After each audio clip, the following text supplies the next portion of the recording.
These are our new Yeti can coolers.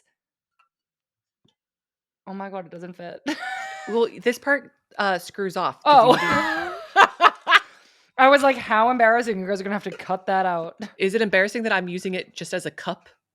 It can be used in so many different ways. That makes so much more sense now that I see you doing that.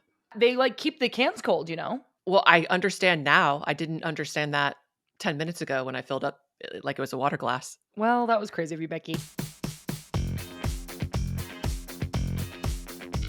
Hi, everybody, and welcome to Good Vibes FC. I'm Sam Mewis, coming to you from the Women's Game World headquarters in Vermont. And I'm Becky Sauerbrunn, coming to you from Portland, Oregon. Good Vibes FC is presented by our really great friends over at Olipop. Use code TWG20 for 20% off at drinkolipop.com. Today on the podcast, we are recapping this weekend's NWSL games. Plus, we're going to discuss the top players, the top teams, coaches of the season so far. I'm really excited to get into that. Then we've got news from around the women's soccer world and an email from Molly about where players sit on the bench. So I'm curious to hear your thoughts on that, Reba. Also, if you're watching this on YouTube, you can already tell that we have very exciting news. Today, we launched a brand new limited edition Good Vibes FC times Olipop merch collab. Becky and I are wearing the jersey and the t-shirt right now. Reba, what do you think? I love it. I also love the bucket hat. It's in a place of honor on my bookshelf right here. Oh my God, literally so perfectly placed. Mine would be going on my head if I didn't have headphones on. Exactly. That's what I was thinking. It's the best not a great to look. Just, yes, have it displayed on the bookshelf. I really like yours way better. I don't really know what's going on with Finn. I might have to just do something again. Hang on. Sorry. Oh my gosh. Is it a squirrel or something? Well, no, he's barking at me. Oh. Is it a squirrel? Such a cat question. That's what Becky just assumes because she's a cat person that like anytime a dog is barking, then it's a squirrel. I think they bark at squirrels a lot. I don't know. Who knows what it is? I wish I could speak Finn's language. I will never know what he wants.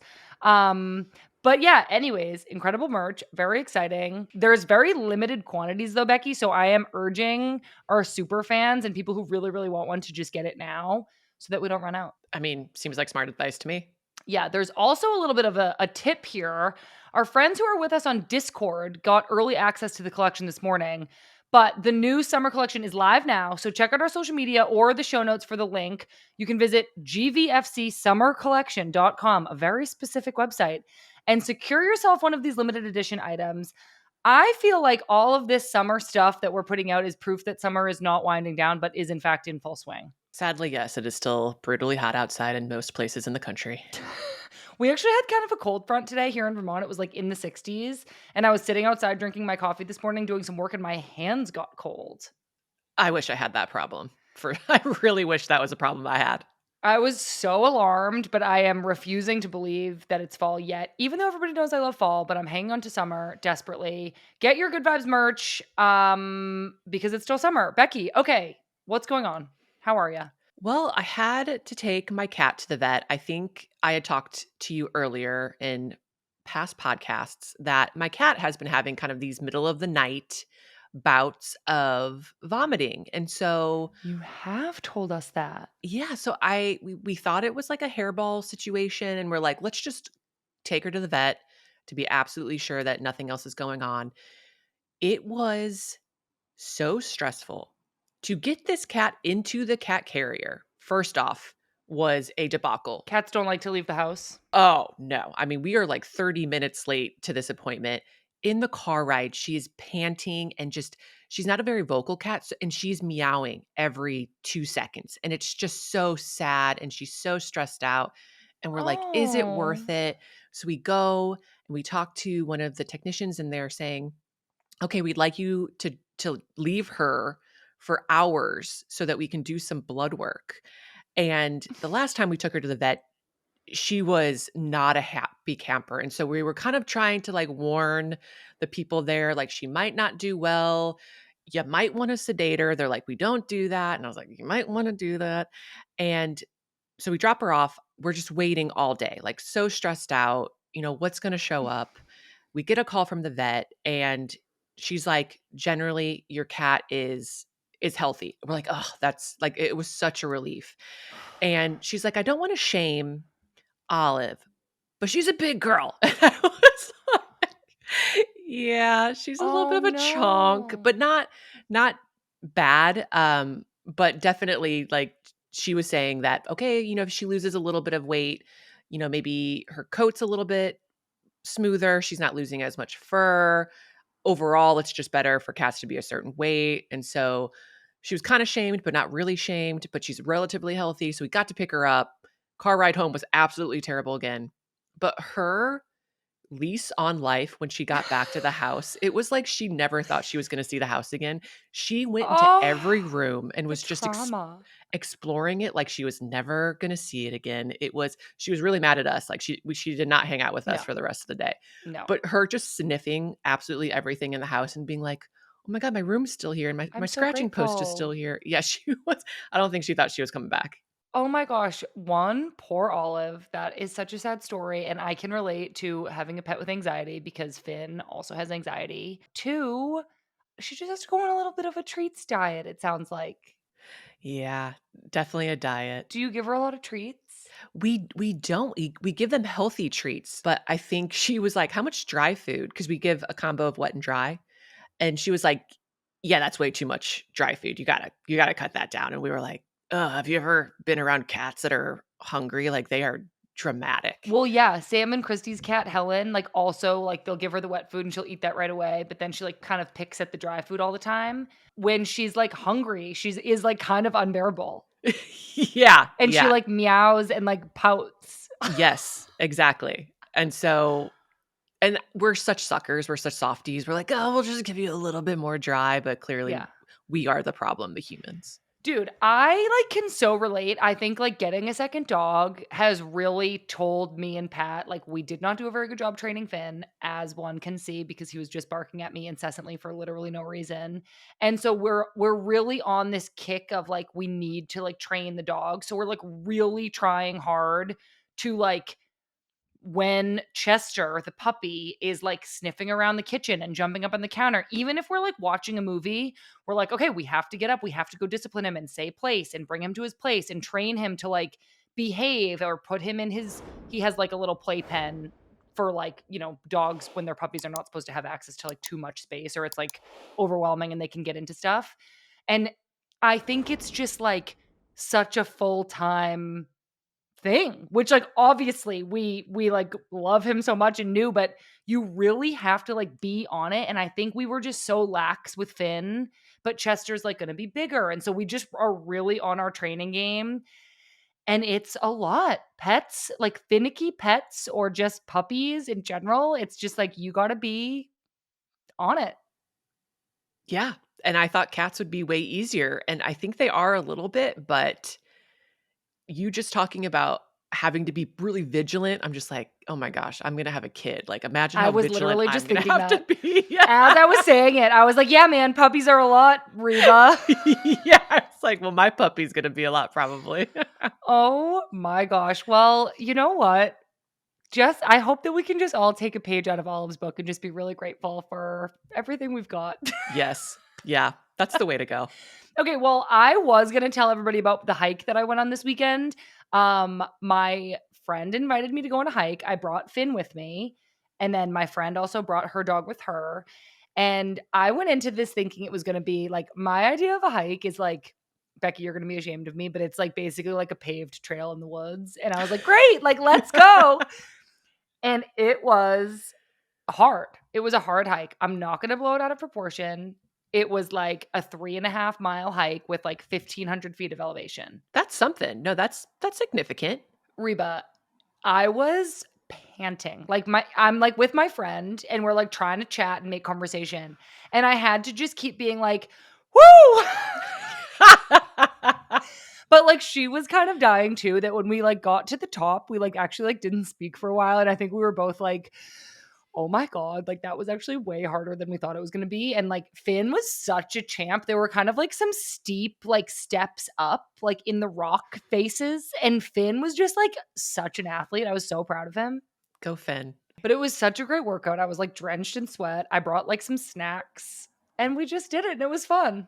Do you think you'll do it again? That same exact hike? I do think so, yeah. I just feel like hiking, because I don't do a lot of, like, impact exercise, I feel like hiking is great because the way up is, like, strength building, and the way down, I think, could get a little bit wonky with my knee, but it actually felt pretty good yesterday, so I really like it, and this trail was, like, fairly close and, like, really fun. That's awesome. I know you're a Good. hiking expert, so I was excited to tell you about it. Hardly an expert, but definitely love to go hiking. And yeah, I think it's an amazing workout. I've been doing a lot of hiking through the pregnancy. Oh my gosh, wow. Yeah. Any pregnancy updates? Oh gosh, I had my 32-week growth scan and the baby is at like 66%, so that's great. Not too big, not too small overall, but apparently his dome is pretty big. So we're hoping that that maybe stops growing as fast and the rest of his body can like catch up with it. But other Yeah. than that, everything is going pretty good. So happy, very appreciative about that. Oh my gosh. Okay, great. Well, thank you for updating us. I am so happy that I asked. All right, Becky, let's get into the NWSL from this past weekend. We did have to record this podcast before the Rain versus Chicago game wrapped up on Monday night, but out of the other 6 games we saw over the weekend, 4 of them were ties, and 2 of them had lengthy weather delays, which is definitely where I want to start, Reba. The heat in Kansas City on Saturday was so bad they had to push the game to later in the day.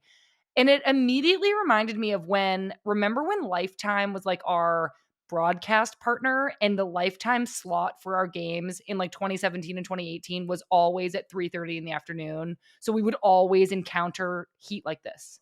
Yeah, unfortunately, I do remember, and I totally understand that there are TV broadcasting schedules and prime times and all that, but I'm like, why do we keep doing this to the players? It is the middle of August.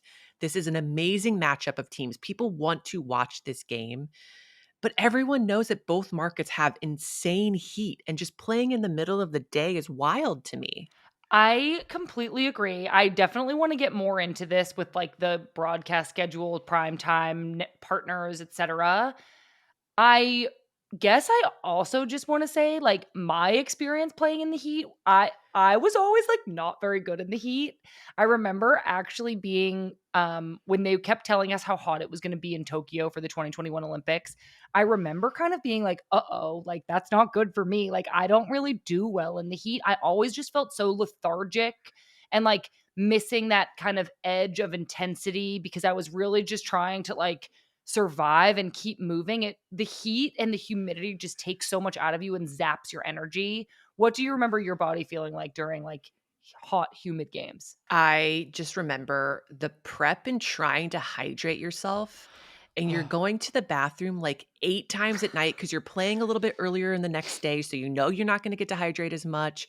You're shoving these electrolytes in, so your stomach is starting to hurt, so you're not really eating as much food as you should be eating, and then you get to the stadium, and sometimes you kinda walk the field, and you're just like, "Please, please let there be a shaded spot for this warm up," and then just this your soul leaving your body when you realize the entire field is just in bright sunlight. And I don't know if you ever got game stomach after games, Yeah, but where you just want notoriously. lie in the fetal position and not do anything. It's just it is so brutal and Oh. it's so tough on the body. It is so hard on the body, and to your point, like, really tough that the players are, we're past this phase. We don't have to exercise in this kind of heat and humidity, but these players are still out here doing this. This game in Kansas City, it was the Current against Orlando, was supposed to start at 3 PM local time, but it didn't actually get started until around 6:30, which is entirely another thing beyond the weather for the players to adapt to. You've now prepared your body and mind to start the game at 3. You've had your pregame meal probably around 11, 11:30, arrived to the stadium. Now you're like warming up, sitting around for 3 hours, waiting, having these indefinite delays. You don't know if you're starting in 30 minutes, in 3 hours. That in and of itself is like so hard to deal with, a game time that gets moved. I also wanted to take a minute to just talk about the wet bulb temperature, which is like the metric that gets used by the NWSL to determine when they can play or not. So the wet bulb temperature factors in regular temperature, like just how hot it is, but also humidity. And when that wet bulb temperature is over that certain number, and it becomes unsafe to play because your sweat can't literally evaporate off your skin. so like your body can't regulate its temperature by sweating, that can be really dangerous. And that's why the NWSL is using this measurement to decide when the players can play. Yeah, and the wet bulb's also used all the time for trainings and at different points of the day. So even in Portland, like we are talking about the Pacific Northwest, like very temperate. The wet bulb readings even here are high enough to indicate like, hey, you need to have a water break every 15 minutes. You need to have wet towels. You need to have ice available so that people can ice the back of their necks or like different pressure points. And so you think if we have to deal with that here in Portland, just the training situations in some of these markets, like the Orlandos, the Kansas Cities, the Houstons, like what they have to do to deal with the weather, not even for game days, but just training, it's kind of like wild to me. Yeah, we actually often in North Carolina would move our trainings to earlier in the morning. Like our set training time was 10 a.m., but like especially in July, August, often they'd get moved up to like 8 or 8:30 because it was just like practice wouldn't be good. Like if you're just out there roasting in the sun, unable to cool your body down by sweating, like it's not a good training session. So we're back at this game. Everybody in Kansas City is waiting for the wet bulb temperature to drop. But I think that like we are all left wondering why the game was scheduled at 3 p.m. local time to begin with. Obviously, Becky and I have been experiencing playing in the heat for years. It seems like the kind of thing that the weather was maybe a little bit more predictable than waiting until literally minutes before the game. I know this game was supposed to air on CBS, and I understand there's a lot to consider when it comes to there's this balance of like, of course, we want NWSL games to be broadcast on national TV networks. Aligning schedules with that is really difficult. But Becky, to your point earlier, why do we keep doing this to players? Scheduling a game at 3 p.m. in August in Kansas City. What do you think? What do you make of this delay and how the scheduling was handled? It's not like heat and humidity is a new concept in Kansas City. Like this has been going on for absolutely years. And I will say I'm glad that the game got delayed. It had to be for Yeah. player safety reasons. So great. But this does go back to being a scheduling issue that needs to be discussed with the league and any sort of broadcasting partners. Cuz this is not a new concept, and I know this is like a hypothetical, but even if we were to change into the European schedule where we're playing like August to May with a few weeks break, maybe in June and December, imagine playing a game in February in Chicago and how gnarly that would be. Like it's the equivalent of playing in Kansas City in August. And so I really think these broadcast partners, the league, they need to come together. They need to figure something out because it's player safety, number 1. It's also the product that we're putting on the field. Like these players playing in this heat, like you said, the lethargy, it's so hard to stay focused and to play the way you want to play when these elements are literally zapping your energy, your focus, like all of it. Yeah, it's just like literally not as high quality as it could be. Like nobody's body is operating at like full force in this kind of heat. I think it's also, Becky, like the networks and the league and across all sports and across just like life in general are gonna have to adapt to climate change. Like this is real and this is happening. And I think that sports will continue to be affected in what seems like small ways like this, a game getting delayed, weather changing, interrupting flights, interrupting game times. I think that it is something that's like confronting sports, and we are all going to have to like grapple with how to adjust to that. And maybe that is changing what primetime is or changing our relationship with the networks. Because as it turned out, we scheduled the game at this time so that it gets showed on CBS. But because it got delayed so much, it ended up missing its slot. It aired instead on CBSSports.com. So unfortunately, the game could have just been played at 6:30 anyways. The other people I kept thinking about during this time, obviously the players on the field who pushed through and had to play. I'm sure it was still really hot at 6:30.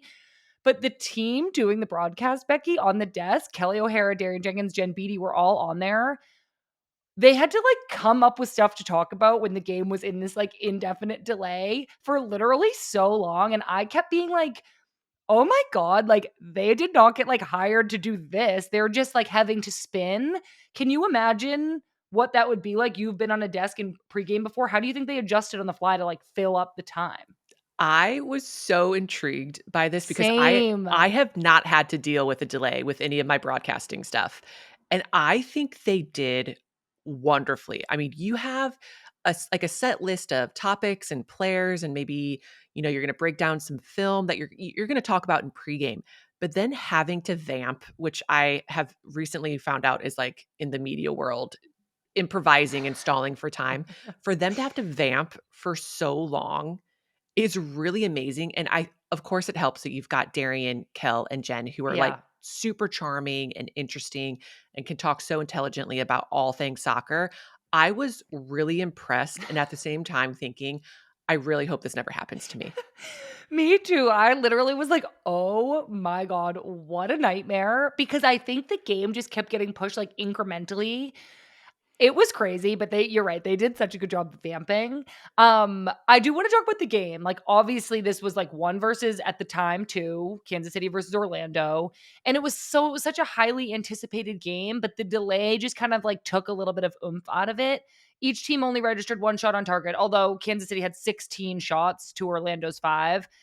Devastatingly for Orlando, Barbara Banda had to come off the field early due to an apparent injury, and it ended up as a 0-0 draw, which between two of the most exciting attacking teams in the league was not on my wish list. I assume it wasn't on anybody's wish list, except maybe for you, Becky, who appreciates good defending. How did you think the defending was in this 0-0 draw? I think keeping either one of these teams off the scoreboard is a feat in itself, so kudos to both teams for putting in a real shift. Do I think the weather delay and the heat played into 1 shot on target for each team? Yeah, I mean, we've talked about it before. The lethargy that you feel from the heat, it isn't just physical, it's also mental. You lose that precision and sharpness in front of the goal that's really needed to score in either one of these teams. It just wasn't there. Yeah, it was a tough obviously, this is just a matchup we are all, like, hungry for and excited about, and it was just a tough situation to have a 3.5-hour delay, lose the time slot. The game is 0-0, so unfortunately, probably wasn't the most exciting game of the weekend. There was another game with a weather delay, that was Gotham versus Houston. I thought Gotham started well. Esther scored her 11th goal of the season in just the 8th minute, but then some good pressure from Houston forced an own goal. The game was 1-1. Then the weather delay came due to lightning in the area. And when they resumed play, despite Gotham like really dominating most of this game, Michelle Alozio was able to score for Houston in stoppage time in like the 93rd minute, securing 3 points for the Dash. They win 2-1. And I felt for Gotham in this moment. Gotham head coach Juan Carlos Amoros was quoted after the game saying, quote, football today was a little bit cruel with us, which I felt like was a fair statement of the like to sum up the game. Yeah, soccer is definitely cruel sometimes. I will say though that Houston has been giving teams these warning signs for the last several weeks. If you leave them in the game and it's Yeah. 15 minutes to go, like they're very capable of scoring and they've shown it. So I understand also Gotham wanting to push for a win because they do need to get some points to get pushed up on the table. But I was not surprised to see Houston score a late one. I think that was just like this is Houston's thing right now. Yeah, I mean, it was a great goal. Michelle Alozia is coming off of that WAFCON win with Nigeria. That was incredible to see. Gotham now have to turn their attention to a midweek game for the CONCACAF Champions Cup, which is that competition that Gotham won earlier this year. It's just like starting its new season. So it feels like, oh my gosh, we're talking CONCACAF Champions Cup again. Gotham is playing Monterey. And this season's NWSL teams competing are Orlando, the Spirit, and Gotham, who placed 1, 2, and 3 in the NWSL last season. That's how you qualify for this CONCACAF Champions Cup competition.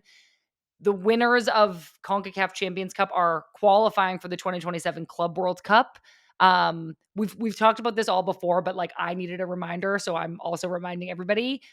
I do want to stay with Gotham for a second, Becky, because I feel like they're kind of struggling. I feel like adding in this competition is a bit much for them right now. They're just on the cusp of making playoffs, but they are winless in their last 3 games. That's since the summer break. And now they're like going to have to add in a bunch of extra travel, midweek games. I've said in the past that maybe it's good to like snap a team out of like a rut and like refocus and travel and do something different. But I don't know. I just have this feeling like this maybe isn't coming at the best time. What do you think? Yeah, I see the good and the bad in it. It's a lot on legs, a lot on minds for sure. But I think if teams are good about recovery and rotating players, it is a really good opportunity to give more players on the roster minutes in quality games, which ultimately I think makes the team overall even stronger when it comes later into the season. It's also such a cool opportunity to play other teams in other leagues in a newer competition. It gets you closer to the Club World Cup, which is like super baller to be able to play in. So it's kind of like, is it worth going through that now to potentially get to play in a Club World Cup later on? Is it worth going through that now so that your roster is stronger at the end of the season when you're really pushing for points in a playoff spot? You got to weigh the pros and the cons, but I do think it's worth it. And I think it's like great representation for the NWSL to have these teams, in this more regional global competition. I'm rooting for Gotham. I hope that their midweek game this week snaps them right back into like full form and that they're able to come back next weekend and get a win in the NWSL. There's a couple more games from this past weekend I want to touch on. Spirit and Racing Louisville tied 2-2 in what I thought was one of the most intense games of the weekend. Sofia Cantore, the Italian player who just joined the Spirit and is also on the Ballon d'Or shortlist, scored her first NWSL goal, and it was like a banger from distance. I loved seeing that. And it looked like Louisville, though, was going to get the 3 points after a really solid performance. They got a penalty kick goal scored by Savannah DeMello. And then Taylor Flint took a strike from distance that took some deflections, ended up counting as an own goal. So Louisville were up 2-1. But then Rosamond Kouassi stripped Ari Borges of the ball in midfield, dribbled, cut inside, and scored an incredible shot in the 100th minute to tie it back up for the Spirit. So these two teams ended up splitting points. But I felt like this game was contentious, like super intense, and literally down to the very last seconds. It was a great game. It was a really great game. And I really thought Louisville had it. I know. But what a goal from I Kouassi. know. It's the type of goal that players dream about. And I, even as a center back, when I would be doing like my imagery work in the bus to the game field, I'd have to like stop myself from thinking about scoring goals like this. I'm like, Becky, be realistic. Like go through the things that you're actually going to do as a center back. But these are really the types of goals that people dream about. Well, I think what made it so special too is that she won the ball, like stripping somebody in midfield, dribbling, and then beating that player again who like has recovered to defend you, and then scoring like such a great shot. It's like a full play that I saw the other Spirit players like celebrating, but they were like so uninvolved in the play that like I just was like, it was such a sick moment for Kouassi to like set herself up and like execute the goal. So like I totally agree. It was such a sick moment. Very sick. Also great to see Trinity Rodman play the entire second half. That's 45 minutes. She's been building her minutes and she's been back with the Spirit. And that was really great to see. One other game I want to note, San Diego, their performance this weekend was really good. They looked so great against Bay FC. They ended up winning the game 2-1 thanks to a brilliant team goal finished by Kimi Ascanio and then a rocket by Ken Zadali. I just feel like San Diego is in a good spot. They're playing great attacking soccer. It's like fluid and creative, but also dangerous. And I think that Jonas Eidval has done a really great job with this team. It's a fun team to watch. And I think fluid is the perfect word. Players seem to know where to pop up, to be helpful to the ball carrier. There's a willingness to run and to sacrifice to make space for other players. And the players just seem to be really enjoying themselves. It's like the vibes are vibing in San Diego right now. I know. San Diego moved up into second place, which like didn't sneak up on us. Like But I kinda. feel like we've been acknowledging it, but like I don't know. In my head, it's Kansas City, Orlando. And so seeing San Diego there in second this week, I'm like, this is awesome. Like San Diego is doing great. They deserve to be there. I'm really excited for them. And I do want to talk more about the specifics of some of the top players on San Diego and elsewhere in the league, including rookies, MVP candidates, coaches. But first, we have to take a quick break. So we will be right back with lots more. Welcome back, everybody. All right, Becky, I want to get right back into it and talk about players and coaches who are really standing out to us in the NWSL so far this season.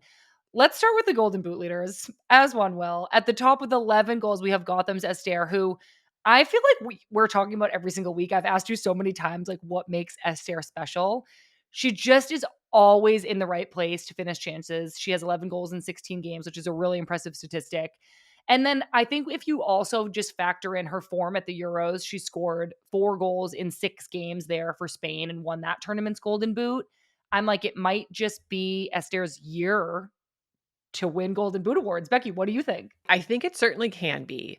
I think with Gotham currently in 8th place, they need their big names to score goals. And so I think going into every game, there's a pressure and a need to score, which can be really motivating for some players.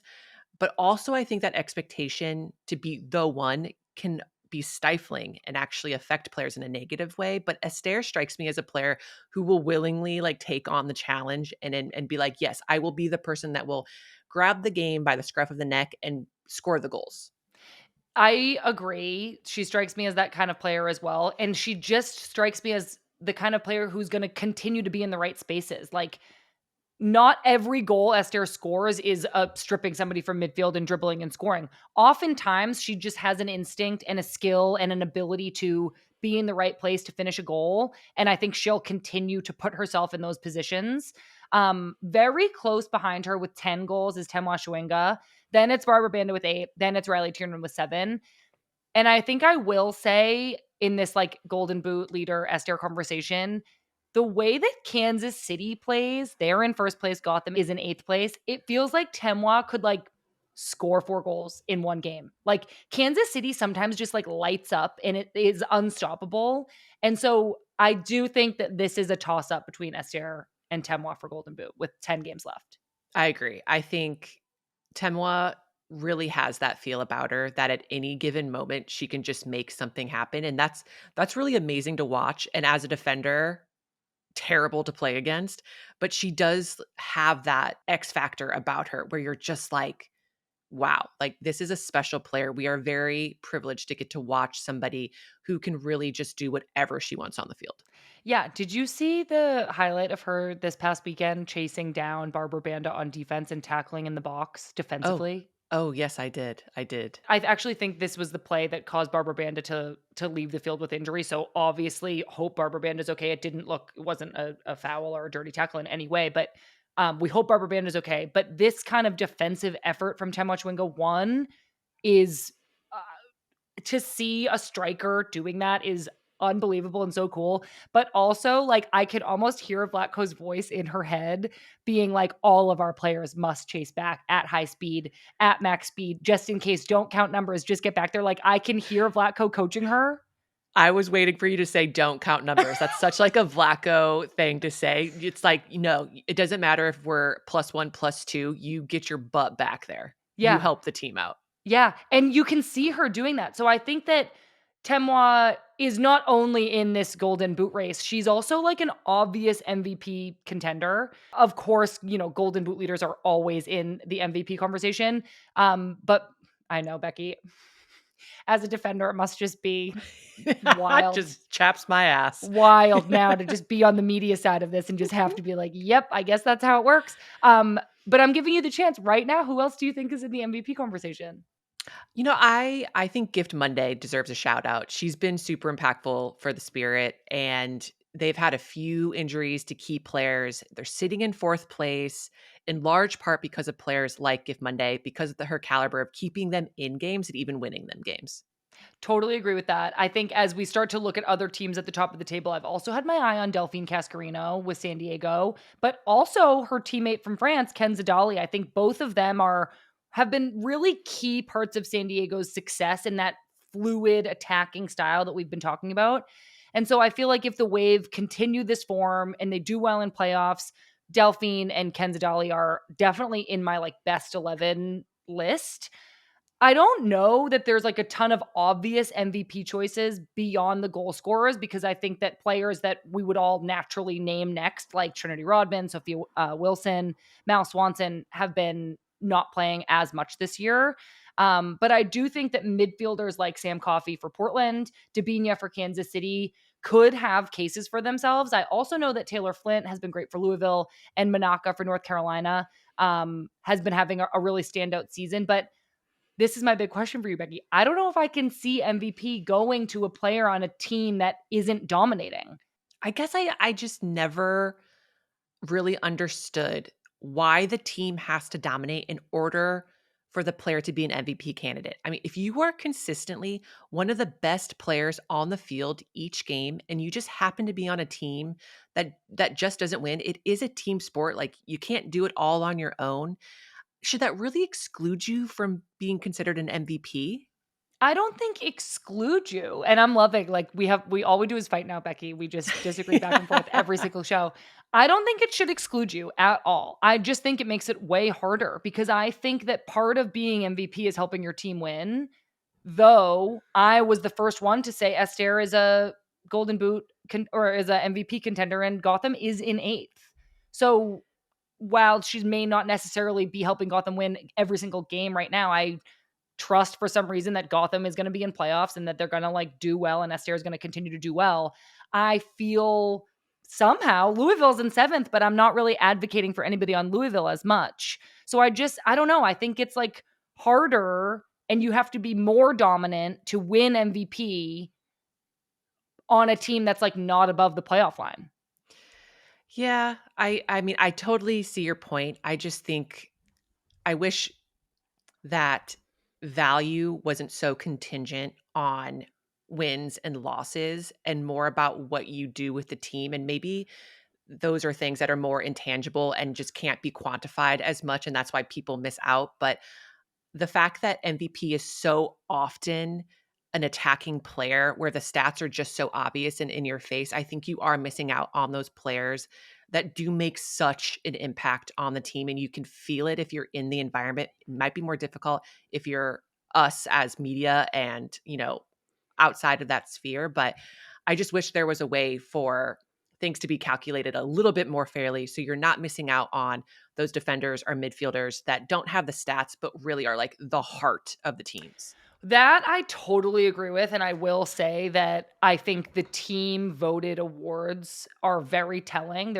When I played for North Carolina, we would like vote internally for like a team MVP, and Denise O'Sullivan won it every single year. And we had Dabinia, Crystal Dunn, Abby Dahlkemper, Jess McDonald, Lynn Williams, all Sam on our Mewis. team. And Denise O'Sullivan won it every single year because we all knew that it was Denise that like made the whole thing work. And I think that it's so interesting and definitely to your point that stats and attacking players get a lot of this attention. And I think that that is sports and also the NWSL. But I do want to ask, is there a defender that could win MVP? And if not in this league, then who would your top choices for Defender of the Year be? Defender of the Year. I'm a huge fan of Avery Patterson. Me I too. think Sarah Gordon is always solid and does such a great job for Angel City. You've got Emily Sams, who I think consistently over the last 2 seasons been doing amazing for Orlando. Sonnet, Lily Reel. And then if you look at Kansas City, if you need to be dominant, like you say, Sam, Well, you got Kayla Sharples, Izzy Rodriguez, so there are some defenders that are having really great seasons. I would love for them to get more recognition, but that is a defender's life, and we chose this, so this is our fault. I have no comment on that. But you know what? I do have a lot of respect for all the defenders that you just named. I would even throw Ryan Williams' name out there for North Carolina. I think Ryan Williams is grown hugely into her role for that team. And similarly to what I was just saying about Denise O'Sullivan, I think internally Ryan Williams' impact on the Courage is probably way more well known than the rest of us know. Let's go to goalkeepers. Obviously, Lorena, who's Brazilian, plays for Kansas City. She has the fewest goals against with 10 goals against in 16 games. She leads the league in shutouts with 8. Those are very good stats and also a testament to Kansas City's back line, especially considering that like old running joke that I don't keep bringing up. But remember when everybody used to be like, Kansas City wins all their games 5-4? Not anymore, everybody. Not anymore. I'll also, for goalkeeper, keep mentioning Anne-Catherine Berger. Obviously, huge fan of her. For where Gotham is on the table, she's letting in very few goals. And then Anna Morehouse for Orlando has to be mentioned here as well. She has 6 shutouts, second most in the league. Yeah, and I'd like to give a little shout out to Bella Bigsby, who goalkeeper for Portland. She's only played in 7 games, but she has the lowest goals against average at 0.57. So I think she deserves a little bit of a shout out. Stats. Hype those goalkeeper stats, Becky. We've got to get more stats for the goalkeepers and defenders. Yes, and Claudia Dickey is having a really good year with Seattle. 17 goals allowed, which is the same as Portland. And so just want to shout out those 2 players as well. A shout out to Seattle from Becky Sauerbrunn. Yep, I know. Rookie of the Year, I think candidates could certainly be Riley Tiernan, who's in the Golden Boot conversation, which is incredible. And then Gotham's Sarah Skupansky is leading the league in assists with 5. I also want to shout out somebody from Seattle, Maddie Darlene. Ever since I saw her play in Seattle's home opener earlier this year, I was like, that girl's really good. And then Becky, you mentioned Lily Reel. I feel like earning that U.S. women's national team call up as an outside back, playing as a rookie, doing really solid for Gotham. The rookie class this year is like so great that I think all of the nominees for rookie of the year will be people who like should be getting calls from the U.S. women's national team. I'd also throw in Trinity Armstrong playing for the Wave. I think she should definitely be a possible candidate. I think defensively she's been solid. She's also helped out on the offensive side as well. And so I've been impressed with her when I've watched. Love that. Okay, let's talk coach, Becky. Let's do it. Who do you have? Who do I have? You have to go with Vlaco, right? They're doing well. They're vibing on the field. Yeah, and I think like, you know, considering we were just talking about the CONCACAF Champions Cup, and Kansas City are not in that because they came in 4th last year. We had this running joke that they were winning their games 5-4. Considering that kind of like movement up, the like how organized they've been defensively, how well they've been doing with that, the fact that they, you know, no longer are winning games 5-4, the fact that they moved way up in the table and are now way ahead in points. I feel like that's what you look for in like a coach of the year award, is like a big improvement. And I feel like it's easy in my head to be like, Kansas City was always going to be good. It's like not necessarily Blacko, but I feel like the culture there and like the tone that he's setting there is also really good. And I feel like I saw that during the quotes about the weather delay from this past weekend. I feel like everybody on Kansas City was kind of like, we're just controlling what we can control. We're going to let go of everything else. And I just feel like that was a signal to me of like a strong culture that Vlatko is helping set. Yeah, and I think I would love to see if there are actual numbers to support what I'm about to say, but from last year to this year, it seems like he's using more of his roster and rotating a little bit more, which Hmm. I think keeps people healthier and more focused and ready to go throughout the length of a long season. And it seems like that's paying off because each game they seem to like keep making strides and strides. And it doesn't seem like kind of like last year where they lost it a little bit at the end of the season. Well, maybe that's like a lesson that he learned. And again, like I think that that kind of improvement, like I feel like they also have a ton of depth. I mean, Vanessa DiBernardo just announced that she's pregnant and going on maternity leave, and then they've signed Ali Sentnor, and now the midfield doesn't feel like it's lost anything. I think they just have so much depth. Kansas City, you're kind of on another level here. I did mention Jonas Eidevall as a potential coach of the year candidate a little bit earlier in the show. Obviously, they had a really messy season last year, and they finished in 10th place. Now they're in second. So that is a definite contender as well. And then I also wanted to mention Bev Yanez, Louisville's head coach, Becky, who actually just signed a contract renewal through next year. And I'm wondering if she can finally get Louisville over the line and take them to playoffs. Yeah. I mean, first with Idaval, I just like to say like the soccer is so much fun to watch and to Yeah. see the comparison, like you said, from last year when they finished 10th for them now to be in second. And just when you watch them play, like what the feeling that it invokes, like they just look like they're having so much fun out there. There's a clear identity. Yeah. People know where they need to be and what they need to do. And with Bev, I mean, I am a huge fan of Bev. I played with her professionally, watching her just come into her own as a coach. Mm. And I would love to see Louisville kind of break out of that 9th place limbo that they have been in for the past few seasons. And if they can do that, I'd love to see her as a candidate. I know. I think again, it's just the with coach particularly, you're just really looking at like the improvement. And I think those 3 coaches for me have really shown like marked improvement in their team's place in the table, performance, culture. So speaking of places in the table, Becky, that brings us to our Olipop gut check of the week. I'm using more of my merch. Look at this. These are our new Yeti can coolers. Oh my God, it doesn't fit. Well, this part screws off. Oh. I was like, how embarrassing. You guys are going to have to cut that out. Is it embarrassing that I'm using it just as a cup? I did wash it out, so I'm gonna. Okay, then no. I love that. Oh. It can be used in so many different ways. That makes so much more sense now that I see you doing that. So, they like keep the cans cold, you know? Well, I understand now. I didn't understand that 10 minutes ago when I filled up like it was a water glass. Well, that was crazy of you, Becky. Okay. Anyways, that brings us to our Olipop gut check of the week. 16 games down, 10 to go. What are playoffs going to look like? Is there a team that is not currently above the playoff line that you think is going to make a push and get in there, Becky? Who do you have your money on? I'm hoping for Houston. And we were so hyped about their roster going into the season. And it seems like they're finally really finding their stride. There's a fight, there's a belief to them that maybe wasn't as prevalent earlier in the season. And I just think a win or two, and that pushes them right up into the playoff conversation. And I think they can stay there if they keep doing what they're doing. Who you got? Okay, I really like your take. Very much support Houston. And I remember saying Houston had the biggest glow up of the offseason multiple times on this podcast. I actually have a hot take. I think that the teams above the playoff line right now are the teams that are going to make playoffs. Wow. So you just Yeah. basically asked me a question that you knew you were not going to answer. Well, I am answering it, and I'm saying nobody. Okay. All right.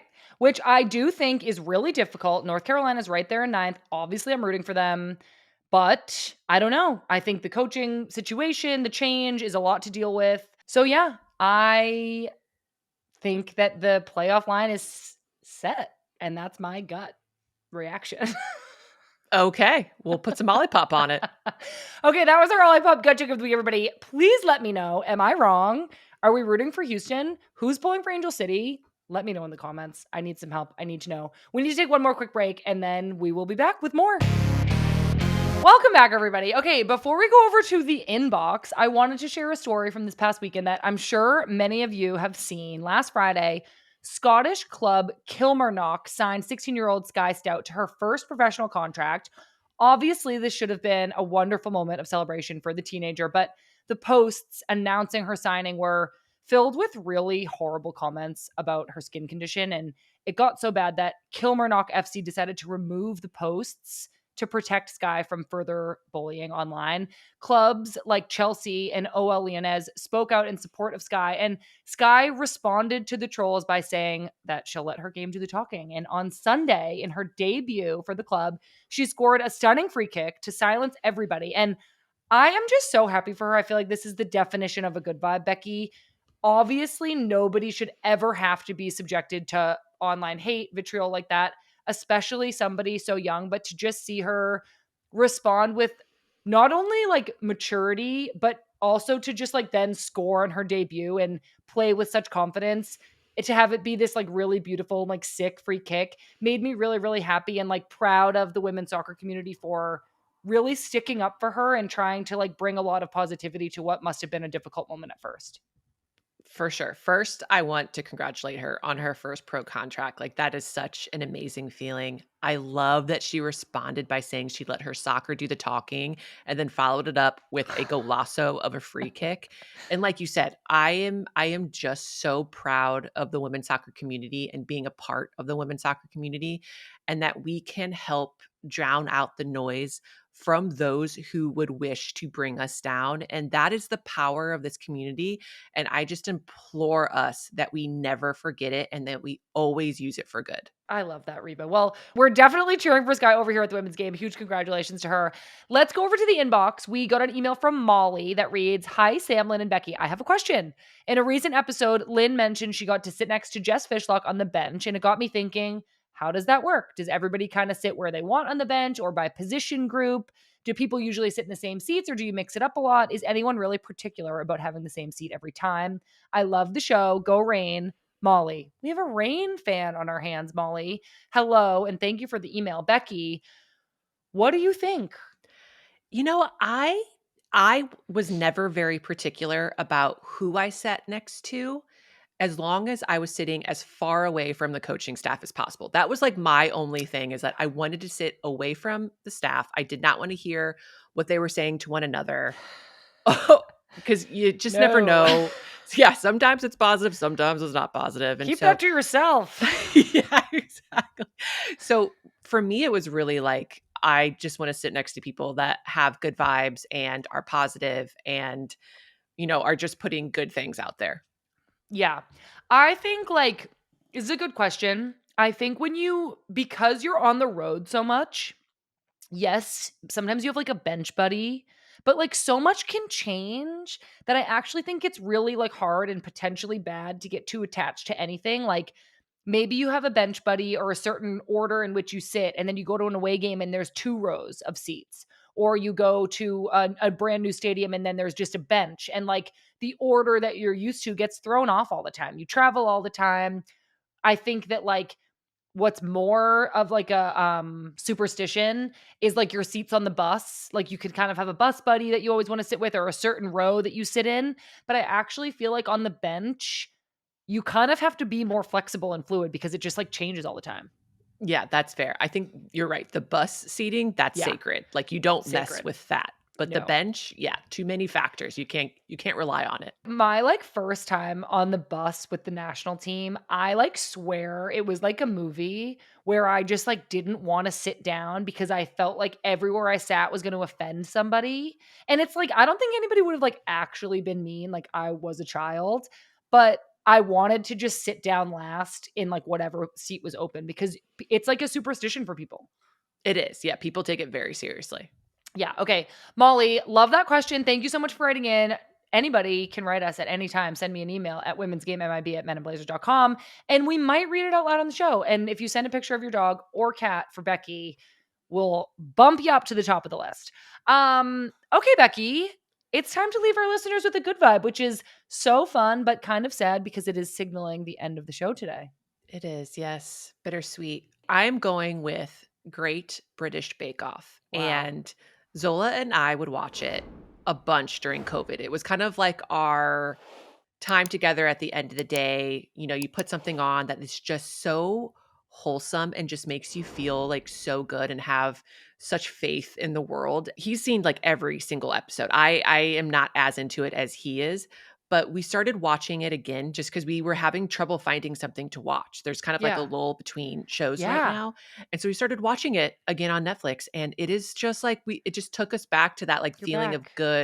of good vibes of like ending the day together, watching some amateur cook, make a Scramble. elaborate hanging pastry that somehow defies gravity. It's just so lovely. Well, you know what, Reba? I love that for you. Bring that good energy into your home, nest, and just bake some treats. I know I don't bake. It like really makes me want to bake. Maybe you'll get into baking. Maybe I will. I doubt it. Did you hear that Taylor Swift has been really into making bread? I feel like everyone kind of goes through like a bread making. I Didn't you go know. through a bread making thing? Sure did. Let Yeah. the sourdough starter die. Over it now. It was fun while it lasted. Okay, my good vibe is actually about Pat. I feel like Pat gets a lot of, tough love on this podcast, especially when he's not corralling the dogs appropriately and letting them bark while I try to record. But Pat started his law school orientation today, Becky.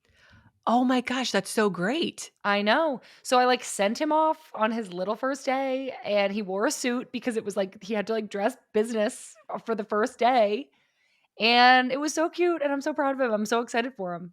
So just for the first day, he doesn't have to wear like business attire. No, Okay. not the whole time. I think it's Vermont Law and Graduate School, so like just the Vermont kind of tells me that it's like maybe a little bit more casual than like some other law schools. He said that like the dress code was business and that like some people were wearing hoodies, so I think it's like pretty Vermont and like pretty chill. But he's very excited. I'm really proud of him, and we've been practicing him introducing himself as Patrick Johnson instead of Pat because we think it sounds more professional. I mean, every little thing, right? I know. So I've been jokingly calling him Patrick Johnson Esquire. Oh, well, congrats to Pat. That's Ah, really cool. I know. I'm psyched for him. So that's my good vibe. Good luck to Pat. It's gonna be 3 long years Of being in school again. for all of us.